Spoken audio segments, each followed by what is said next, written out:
Oxfam is out with the new report on wealth inequality that they released yesterday, and there are some astonishing facts in there. So before I get into it, let me remind you what the case was, I believe, 2 years ago when they released this report, and then last year when they released a different updated report. So now this is the third one of these that I've seen. But when you go back about 3 years, the story is just lasered into my brain and it will never leave me. Apparently, 82 people, the richest 82 people in the world, have more wealth than the bottom 50% of the world combined. Really let that soak in for a second. Let that marinate in your brain. Think of the consequences of that. 82 people, more wealth than 50% of the world. That's over 3 billion people. Now, last year's report, all of a sudden that number started dropping even more. So I think it was about 62 people. So it went from 80-something to 60-something people having more wealth than half the world. I don't know, by the way, how anybody can defend that system.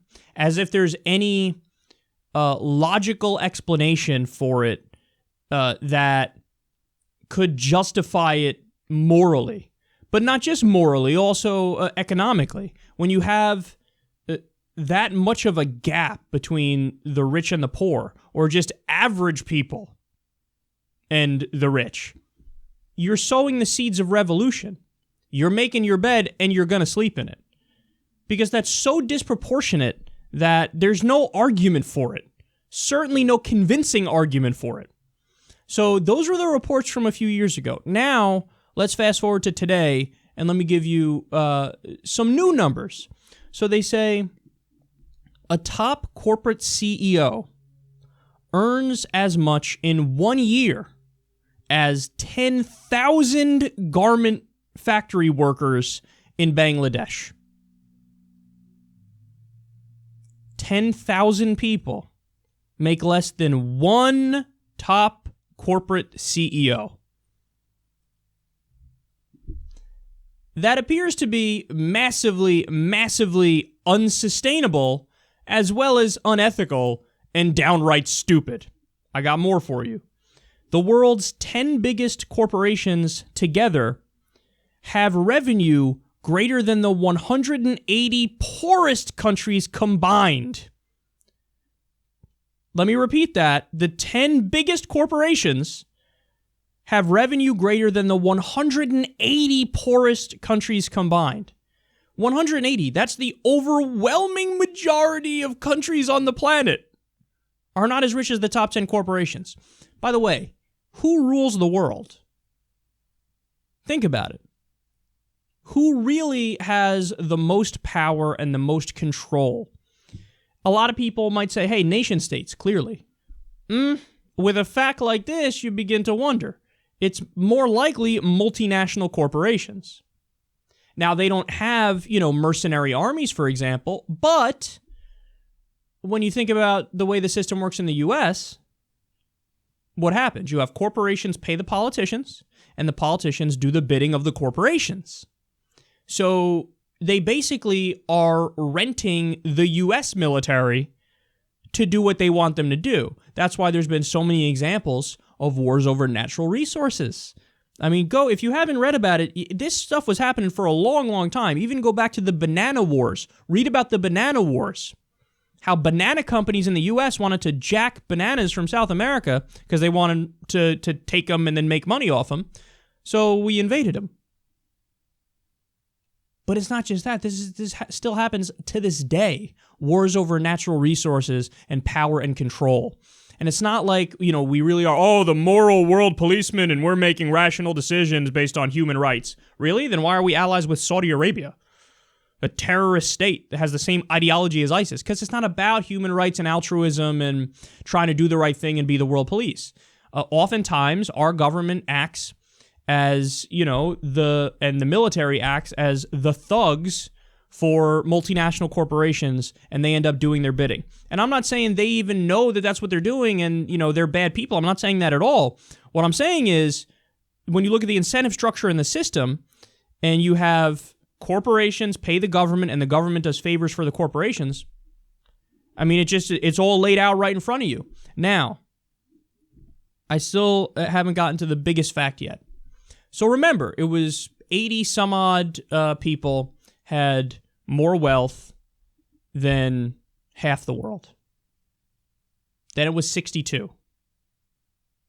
What's the number today? 8. 8 men now own the same amount of wealth. So it would be 9 people to surpass it as the poorest half of the world. See, this is why the idea of conservatism drives me nuts. Because conservatism, one of the definitions of conservatism, to be fair, because there are various definitions, but one of them is, look, man, we're traditionalists. We think things are basically more or less okay.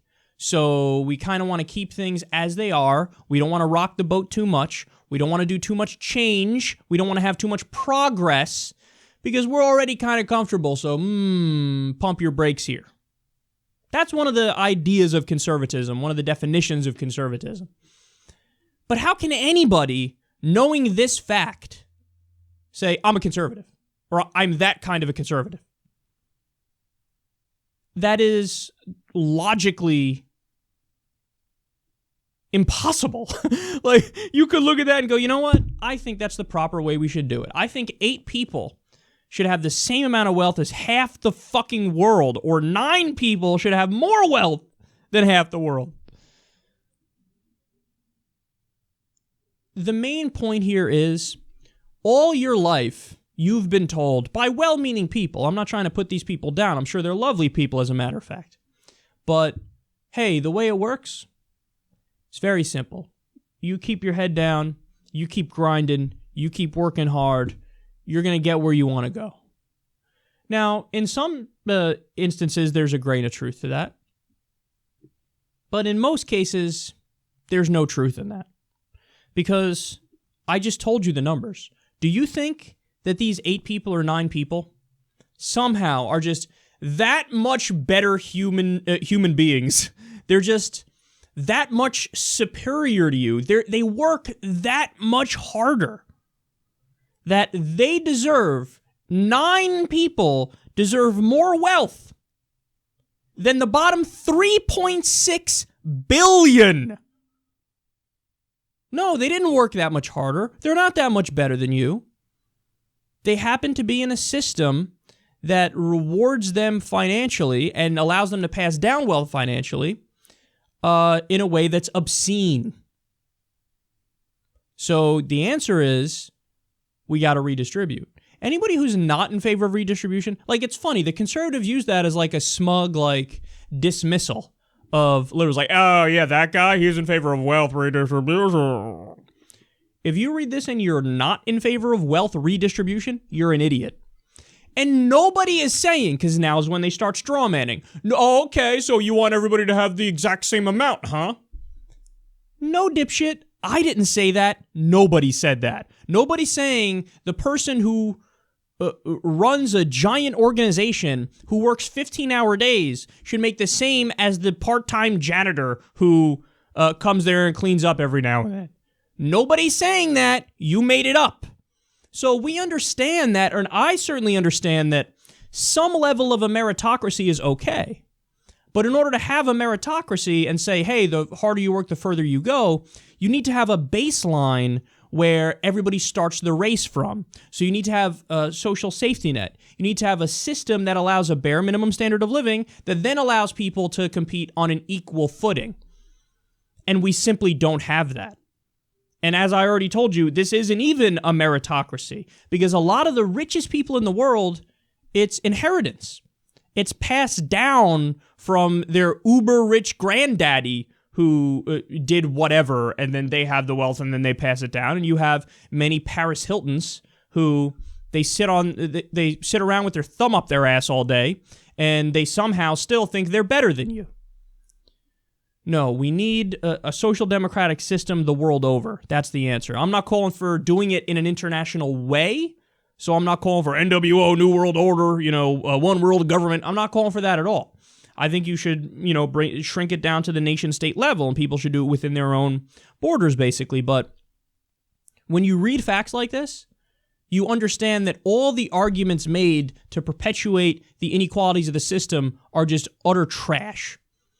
So don't tell me we can't do single-payer healthcare in the United States of America. Don't tell me that. When the richest 9 people in the world have more wealth than the bottom 50% of the world, 3.6 billion. Don't tell me we can't do single-payer healthcare. Don't tell me we can't do free college.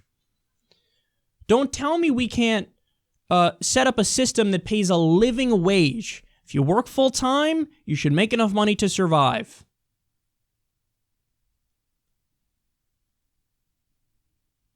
The answers seem pretty clear. And we would be happy if this just came down to a reasonable number. But we're so far away from that which is reasonable, and I'll say it again. They are sowing the seeds of their own destruction. Because when you have inequality to this extent, the downsides are immense. I mean, we saw it, during the Great Depression. It's not just bad for regular people, which of course it is, but it's not just bad for them. It's also bad for these rich people. Because back during the Great Depression, or right before the crash, right before the stock market collapse in the Great Depression, the top 1% of earners in the U.S. were making 24% of the income. 1% of people pulling in basically a quarter of the economic pie. Well, that's unsustainable, because what happened? Then your average person didn't have the money to buy the goods that the so-called captains of industry, the rich people, were making. So the system stopped churning. The system grind to a halt. And then what happened? When FDR came in and did the New Deal and did redistribution of wealth and regulated Wall Street, all of a sudden the income that the top 1% was making, it fell. It fell to about 12% of the economic pie. And it led to stability. When you had a more equitable distribution of the wealth, the system chugs along better. The system stays healthy. So, as Dr. Martin Luther King Jr. said, and this is appropriate for today because it's Dr. Martin Luther King Jr. Day, we're not just trying to liberate the oppressed here. We're trying to liberate the oppressor too.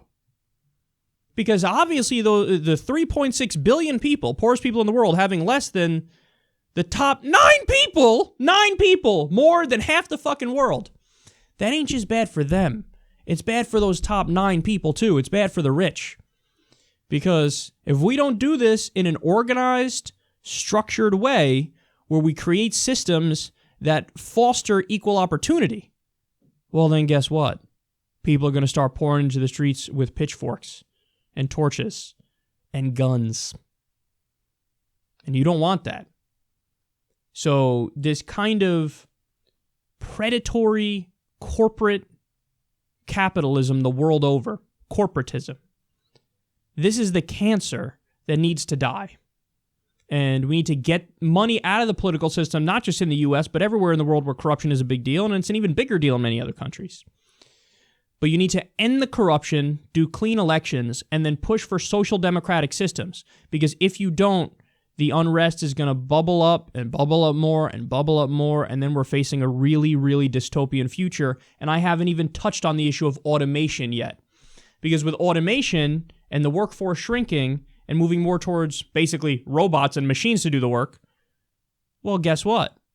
Then you're going to have even more pissed off people making even less money, a higher unemployment rate, and you're going to have further stratification and the rich getting even more rich when the numbers are already beyond preposterous. 9 people, more than 50% of the world. They didn't just work harder. They're not just better people. They're functioning in a system that says your economic value is equal to your human value. That's the system we have.